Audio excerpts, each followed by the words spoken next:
Hello guys, How are you? I am fine, thank you, and you? I'm very fine. Okay, বুঝে guys সুন্দরবনে এসেছে সুন্দর ফল পেয়েছি। এখন কথা হচ্ছে এই ফল খাওয়া যায় কিনা জানি না। এখন মানে বাল পাকনামো করে খাওয়া যাবে না, আবার দেখা যাচ্ছে বিষাক্ত হয়ে মরেও যেতে পারে। দোস্ত এখন এখানে সাক্ষাৎকার দোস্ত দোস্ত হাই দোস্ত হাই বলে দাও। তোমার সেটা বাড়ি ভেঙে দিবা না এই যে দোস্ত উঠলো ভাই কমনি যায় চল দিদির দরগা যায়। আর এবারে গেছিলাম সুন্দরবনে। সুন্দরবন হলো বঙ্গোপসাগর উপকূলবর্তী অঞ্চলে অবস্থিত পৃথিবীর বৃহৎ নিরবিচ্ছিন্ন ম্যানগ্রোভ বন। প্রায় 10,000 বর্গ কিলোমিটার বিস্তৃত এই বনের 60 অংশের বেশি বাংলাদেশে অবস্থিত, বাকি অবস্থিত ভারতে। সুন্দরবন পর্ব শেষ করে এবার চলে আসে আমরা 60 গম্বুজ মসজিদ। আর সেখানেই রয়েছে খান জাহান আলীর মাজার আর বড় বড় দুইটা দিঘি। তাই আপনারাও কিভাবে এই সুন্দরবনে আসবেন বিস্তারিত তুলে ধরেছে আজকের ভিডিওতে। সম্পূর্ণ ভিডিও দেখার জন্য অনুরোধ রইল সবাইকে।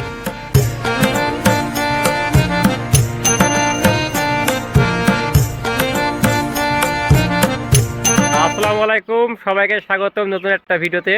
তো আজকে আমি যাচ্ছি বাগেরহাটে 60 গম্বুজ মসজিদ এবং খান জাহানিল মাজার দেখানোর চেষ্টা করব। তো আশা করি বরাবরের মতো আজকে ভিডিওটা দারুণ হবে। তো আমি চাই আমার জায়গা থেকে সব জায়গায় ঘুরে দেখাতে। তো আমার জন্য সবাই দোয়া করবেন যেন সব ভালোভাবে আবার ফিরে আসতে পারে। আর এখন গাড়ি আসতেছে, গাড়িতে আমি চলে যাব বাগেরহাটে। শুভ সকাল মোংলা বন্দর। তো আমরা এখন সকাল সকাল চলে এসেছি মোংলা বন্দরে। আমাদের নৌকা এসে হাজির, আমরা একটু পরেই চলে যাব। আমাদের এই যে পাশে অনেক অতিথি আছে দাঁড়াইয়ে। তো আজকে দিনটা খুবই সুন্দরভাবে আমরা পার করব সারাদিন। এখান থেকে শেষ করে আমরা চলে যাব খান জাহানিল মাজার আর 60 গম্বুজ মসজিদ। তো বরাবরই বলে থাকি যে ভ্রমণ করতে হলে ঘর থেকে বের হতে হবে, না হলে কোনো কিছুই জানা সম্ভব না। তো সেই জায়গা থেকে বেরিয়ে পড়া। আর একটা জিনিস যে আমরা বাঙালি যে কত খারাপ, এটা আমরা প্রতিবারই আমরা পরিচয় দিই। তার কারণ হচ্ছে এই যে এখানে যে নারকেল যে বাগানটা আছে, এখানে সেই খাবার খেয়ে প্লেট ফেলে মানে জ্বরের জন্য একটা অবস্থা। এখানে কোনো একটা দায়িত্বশীল বা কোনো একটা রক্ষণাবেক্ষণের কোনো ব্যবস্থা নেই। এই যে এখানে আমরা যে ঘুরতে আসি, এই যে সব এলো ময়লা করে ফেলে রাখছে, ঠিক আছে। মানে আমরা কোনোদিন সভ্য হব না, অসভ্য জাতি ভাবে থেকে যাবো, আমাদের ভিতরে কোনো সেন্স নেই। এখানে যে একটা ট্যুরিজম একটা স্পট, এখানে পরিষ্কার পরিচ্ছন্নের কোনো ব্যবস্থা নেই।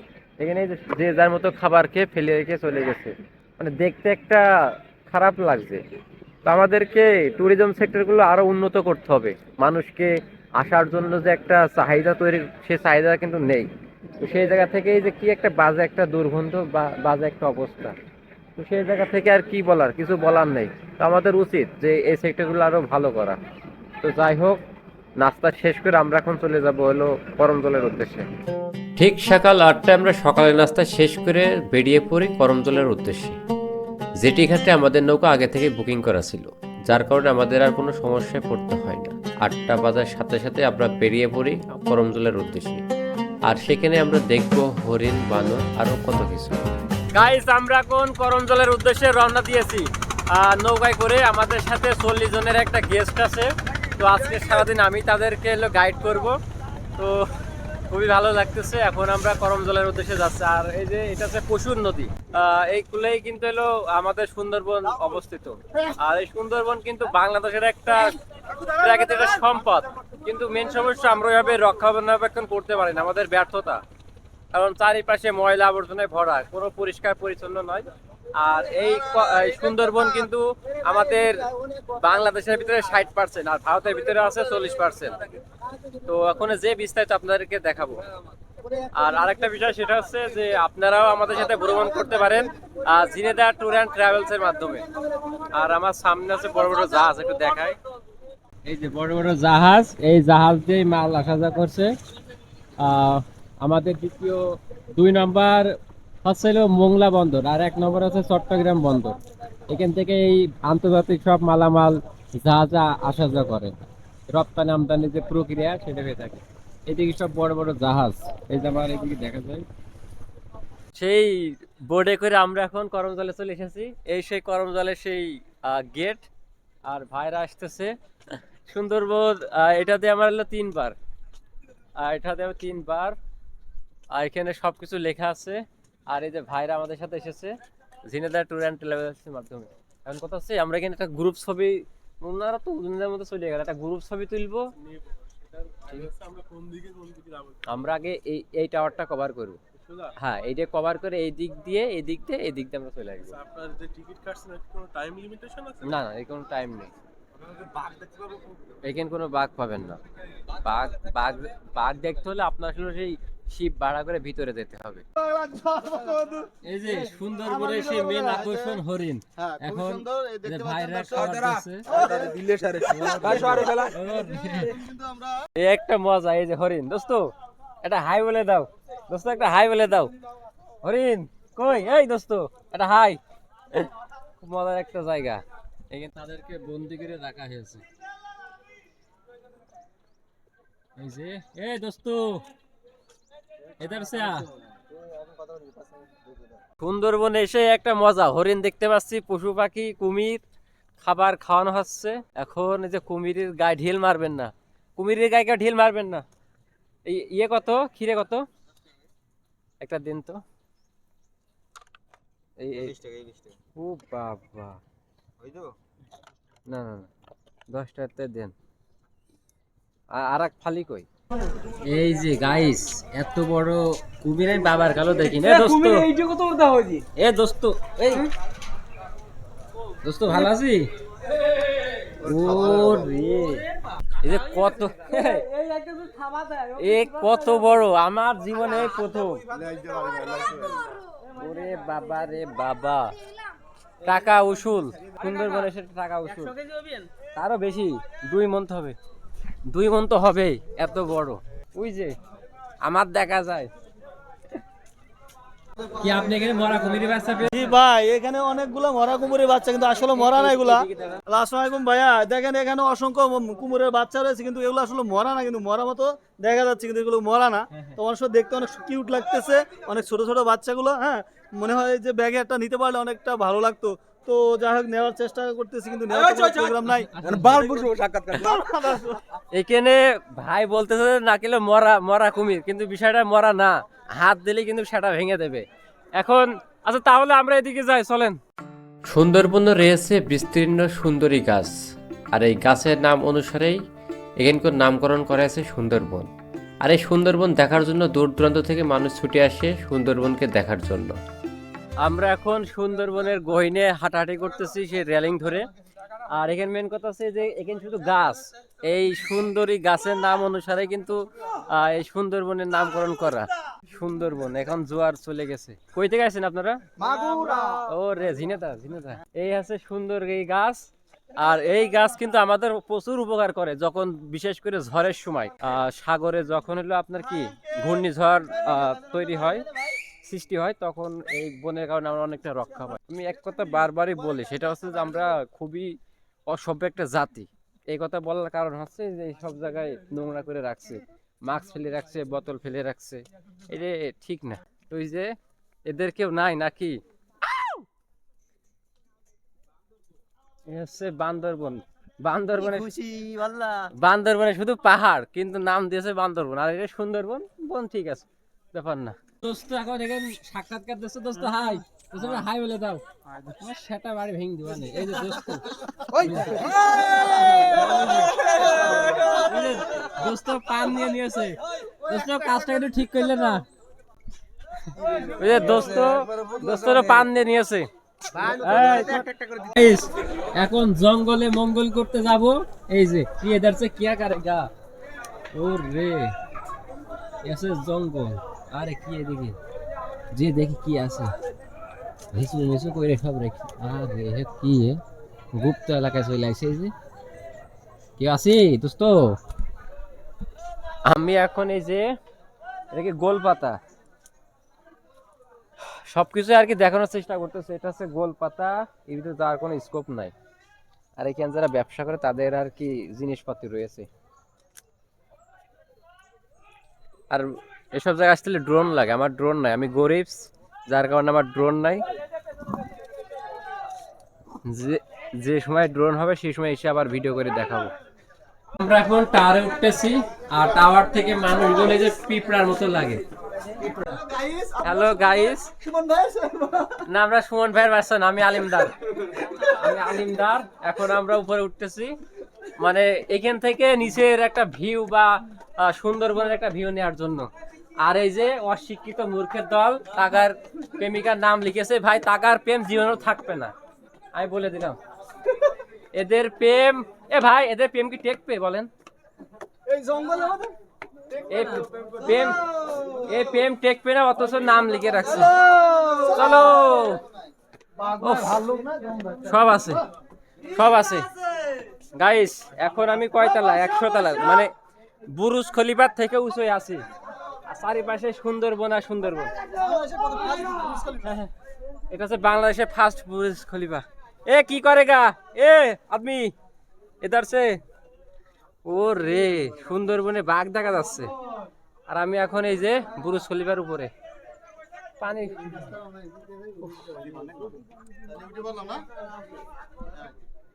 আর এখানে সবার মুখে একটাই কথা, যে বানরের সাথে যে খুনসুটিটা, আনন্দ মুহূর্ত, খাবার দেওয়া, এটা সব থেকে সবার মুগ্ধ করেছে। তো মানে মনে হচ্ছে যে সবাই শৈশবে ফেরাই গেছে, মানে ছোটকালে যেমন বানর দেখলে একটা কাঠি দেওয়ার যে স্বভাবটা, সেটা এখনো রয়ে গেছে। এখন আমরা যে হাঁটাহাঁটি করতেছি, ভাই আছে, ভাই ভাই আপনার চ্যানেলের নাম কি? আমার চ্যানেলের নাম তরিকুল ভাই 0.2। ও রে, আর আমার হচ্ছে আলিমদার। যাক, ধন্যবাদ। আর বিশেষ করে আমি আসলে এই ধরনের ভিডিও কম ছাড়ি। আমি চাষিদের যে আচ্ছা, উপকার হয় কৃষি বিষয়ে আমি কিন্তু ভিডিও ছাড়ি, জি, যে জি। কোন রোগের কি ওষুধ দেওয়া লাগবে। জি, জি, আমার বুঝতে কীটনাশকের পারছি। দোকান, ওই পরামর্শ আমি সবসময় দিই। আচ্ছা, অবশ্যই চ্যানেলটা একবার ঘুরে আসবেন। অবশ্যই ভাইয়ের লিঙ্কটা আমি দিয়ে দেবো ডিসক্রিপশনে, সবাই ঘুরে আসবেন। আর এদিকে কিন্তু গাছ মরে গেছে, গাছ মরে যাচ্ছে। আর এই যে মানে আমার যে জিনিসটা বেশি চোখে পড়ছে, যে ময়লা করে রাখছে। ভাই ট্যুরিজম সেক্টর তো ময়লা করলে হবে না, এটা তো আমাদের একটা সম্পদ। কারণ এই যে ঘুরতে আসছে কেউ মাগুরা থেকে, কেউ ফরিদপুর থেকে, টাঙ্গাইল থেকেও আসছে এক গাড়ি দেখলাম, আর আমরা এসেছি ঝিনাইদহ থেকে। তো হচ্ছে বিষয় যে পরিষ্কার পরিচ্ছন্ন রাখতে হবে, কারণ এটা তো আমাদের সম্পদ। সবাই জানে সুন্দরবনে বাঘ বসবাস করে, কিন্তু ভাই এখানে পুরাই উল্টো। এখানে আপনি বানর ছাড়া আর কিছুই দেখতে পারবেন না। আর এই বানর থেকে সবাই সাবধান থাকবে, কারণ সুযোগ পেলে আপনার পছন্দের জিনিসগুলো নিয়ে তারা দৌড় দিবে। আর এদিকে আমি সুযোগ পেয়ে বনের ভিতরে চলে আসি। বনের ভিতরে কি কি বসবাস করে দেখার জন্য চেষ্টা করি। তো এখানে কোনো কিছুই নাই। এর আগের বার তো কাঁকড়া পেয়েছিলাম, কিন্তু এখানে পুরাই খালি। আমি এই যে বনের ভিতরে নেমে চলে আসছি। এখন যেহেতু জোয়ার নাই, যার কারণে এর ভিতরে কিন্তু নামা যাচ্ছে। আর এর আগে কিন্তু ওখানে নামা যেত না। এখন বনের ভিতরে চলে আসছি, এখন দেখা যাক এর ভিতর কি। এখানে হিসু করে বেড়ে গন্ধ করে ফেলে গেছে।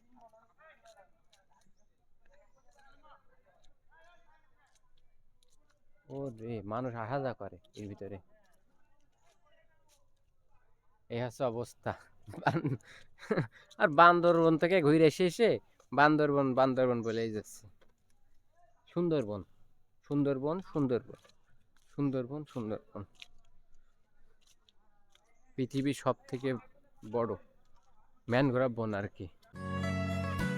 সুন্দরবনের ভিতরে হাঁটতে হাঁটতে চলে আসি ভিউ পয়েন্টে। আর এখানে মানচিত্রে দেওয়া আছে পুরো সুন্দরবনের সব কিছু। এই সুন্দরবন খুলনা বিভাগ নিয়ে গঠিত। বাগেরহাট, সুন্দরবন এবং সাতক্ষীরা, এই 3 জেলা মিলেই সুন্দরবন অবস্থিত। আর এই ম্যাপে সব কিছু দেওয়া আছে, কোথায় কি নাম, বিস্তারিত, যা সবাই এখানে এসে ভিড় করতেছে এক নজরে সব কিছু দেখার জন্য, যা আমিও দেখে নিলাম। গাইস, আমার দোস্তের সাথে দেখা, দোস্তের একটা হাই বলে দাও। হাই, আমরা দুই ভাই নানা নাতির অভিনয় করি। হ্যাঁ। বিভিন্ন সময় বিভিন্ন বাংলাদেশের সুন্দর সুন্দর স্পটগুলা আপনাদেরকে দেখানোর চেষ্টা করি আমাদের মাধ্যমে। আমাদের চ্যানেলে কাজ করি আমরা। জিয়া পাগল, একলা রানা, আর বলি দেন আরেকটা মোহাম্মদ জিল্লুর রহমান, মোহাম্মদ জিল্লুর ওরে। Rahman. Facebook page, Facebook Facebook page, page, YouTube, ধন্যবাদ। পিচ্চি মাসুদ, টিকটক ছোট মাসুদ, কেউ দেখতে ভুলবেন না ভাই। অবশ্যই। আর আমাদের এই অবশ্যই। ভিডিওগুলা যাদের যাদের মোবাইলে নোট হচ্ছে অবশ্যই তারা সেই ভিডিওগুলো হ্যাঁ, আপনারা দোয়া সবাই করবেন। লাইক করবেন। সবাই সবাইকে অবশ্যই দোয়া ভালো করবেন। লাগলে শেয়ার সবাই করবেন এবং সবারই ভালো পাশে মন্দ জানার থাকবেন। থাকলে ওকে, ওকে। কমেন্টে বুঝছেন? জানার চেষ্টা ও করবেন। রে, লাইক দিবেন, মান- লাইক করবেন, মানুষ কমেন্ট এখানে ভিড়ে করবেন, গেছে। হিংসা করবেন।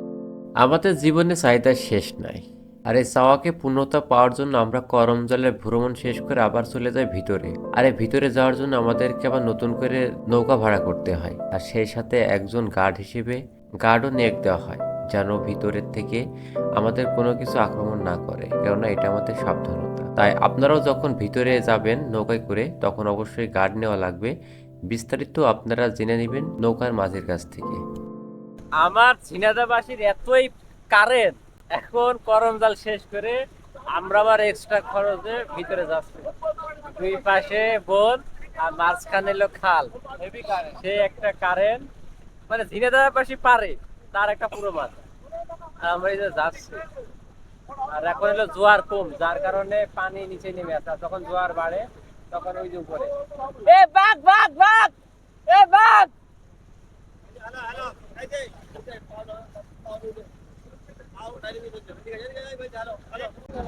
এই যে আমাদের গাইড আমাদেরকে গাইড করে নিয়ে যাচ্ছে সুন্দরবনের ভিতরে। যে কিছু চেনে না হ্যাঁ। শুধু আমাকে গাইড করতে হবে, সাবধানতা। এ উস্তাদ, আপনার নাম কি? হ্যালো, আমার নাম কোনো দরকার নেই, আপনি আমার তো রয়্যাল বেঙ্গল টাইগার, আমাকে টাইগারের দিকে পাশে ছিল টাইগার। আচ্ছা, আপনাকে অসংখ্য ধন্যবাদ আমাদেরকে সুস্থভাবে গাইড করার জন্য। ইনশাআল্লাহ ইনশাআল্লাহ। উস্তাদ, ওই যে, ও মাই গড, এ ডিস্টিং।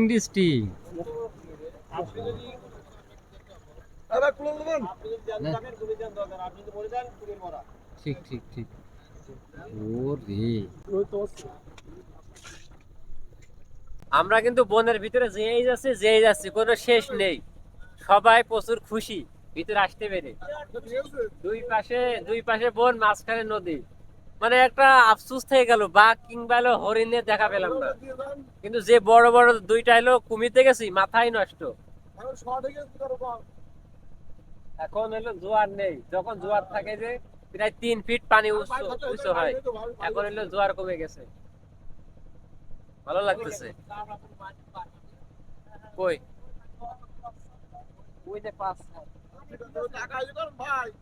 গাইস, সুন্দরবনে এসে যে সুন্দর ফল পেয়েছি। এখন কথা হচ্ছে ফল খাওয়া যায় কিনা জানি না। এখন মানে বাল পাকনামো করে খাওয়া যাবে না, আবার দেখা যায় বিষাক্ত হয়ে মরেও যেতে পারে। মানে মানে নাম সুন্দর কিন্তু ফল তো নাও সুন্দর হতে পারে, মানে মাকাল ফলের মতো। তো আবার আমরা ভিতরে গেছিলাম, এখন আবার ব্যাক করে আবার আমরা বাইরে চলে যাচ্ছি। এবার আমরা চলে যাব, যে আবার খাওয়া দাওয়া করবো, খাওয়া দাওয়া শেষ করে ষাটগম্বুজ মসজিদ নামবো। আজকে সুন্দরবনের গভীরে গেছিলাম, ভিতর থেকে মাত্র এই যে আবার সেই নারকেল বাগানে ফিরে আসলাম। এখন আমাদের খাবার পর্ব, খাবার শেষ করে আবার যেতে হবে এলো ষাটগম্বুজ মসজিদে, চন্দ্রমহল আর খান জাহান আলীর মাজারে। একটু কথা বলতে আটকায় যাচ্ছে। ওহ, তো যারা এতক্ষণ ভিডিওটা দেখতেছেন অসংখ্য ধন্যবাদ। অবশ্যই আমার চ্যানেল এবং আমার পেজটা ফলো দিবেন, সবাই সাপোর্ট করবেন, কারণ এগুলো ঘুরতে তো একটা মানসিক সাপোর্ট লাগে, তো সেটা আপনারা অবশ্যই আমাকে দিবেন। তো দেখা হচ্ছে খাবার পরে। গাইস, আমরা যে বাগেরহাট হাইওয়েতে রয়েছি, পুলিশ আমাদের গাড়ি ধরেছে, কিন্তু দুঃখের বিষয় ছেড়ে দিয়েছে, সমস্যা নেই। এখন আমরা উঠে পড়বো। এই চলে আসেন তাড়াতাড়ি, এই যে গাড়ি কে দেখি করবে, আমাদের ঢাকার গাড়ি, উঠে পড়েন। ও গাইস, আমাদের শেষ আকর্ষণ ষাটগম্বুজ মসজিদ। এখন আমরা প্রবেশ করতেছি, এই যে টিকিট। এখন আমরা মসজিদে প্রবেশ করছি, এই যে সবাই ছবি তুলছে, আমরাও ছবি তুলবো। এই হচ্ছে ষাটগম্বুজ মসজিদ, সেই ব্রিটিশ আমলের তৈরি। এই যে খান জাহানিয়া ভক্তদের এখানে মাজার। ও রে, সবাই ঘুমাই পড়ছে, কেউ কথা বলছে, কেউ ছবি তুলছে। বাহ, দারুণ একটা মসজিদ।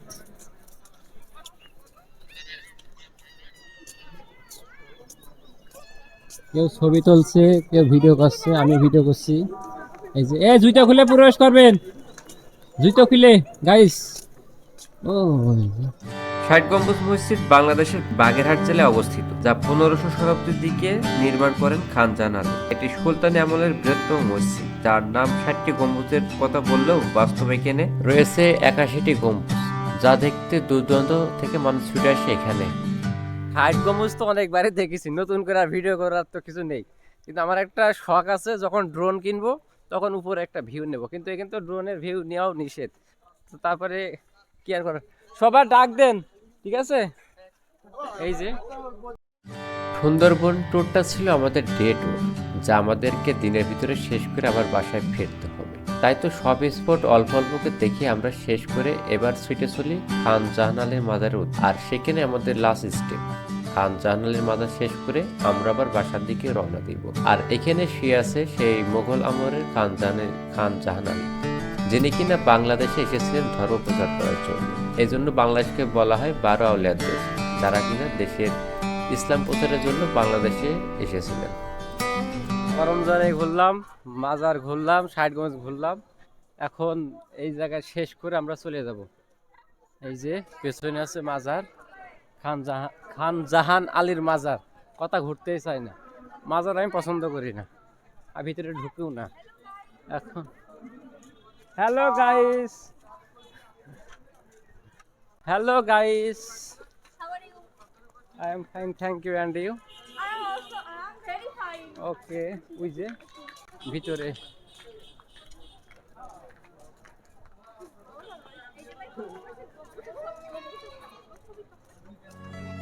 মাজার আমার কেন জানি পছন্দ হয় না, কেননা এখানে সবাই মৃত ব্যক্তির কাছে দোয়া চায়। কেউ টাকা, কেউ মুরগি, কেউ মরক দান করতেছে তাদের মনের বাসনা পূরণ করার জন্য, যা আমার একবারও পছন্দ না। কারণ মনের কিছু পূরণ করতে চাইলে আল্লাহর কাছে চাইতে হবে, কারণ আল্লাহ আমাদের সৃষ্টিকর্তা, আল্লাহ আমাদের পালন করতে। যাই হোক, সব শেষে চলে আসি পুকুর পাড়ে, আর এখানে অনেক মানুষ ভিড় করতেছে মাছ দেখার জন্য। আর এখানে সেই বড় কুমির, যা কিনা এখন মারা গেছে। তারপরও দর্শনার্থী ছুটে আসে দূর দূরান্ত থেকে এই পুকুর মাজার দেখার জন্য। তাই আমরাও গেছিলাম মাজারটা দেখতে। আর এখানে তো প্রায় অবাক, মানুষের ভিড়, আনাগোনা, সবকিছু। তো সবকিছু দেখা শেষ, এখন বাসায় যাব আমরা। তো আজকের ভিডিও এখানে শেষ করছি, সবাই ভালো থাকবেন। আর হ্যাঁ, কি কি ভাই, এই যে বউ ছাড়া পুরুষ আসাল, বউ ছাড়া পুরুষ আসাল, কারণ এখানে শুধু মেয়ে মানুষ আর মেয়ে মানুষ। তো কেউ কিছু কিনলে এখান থেকে কিনতে পারেন হ্যাঁ স্বাভাবিক, 99 টাকায়। যাই নেবেন, হ্যাঁ যাই নেবেন 50 টাকা। ভাই 99 টাকা, যা নেবেন।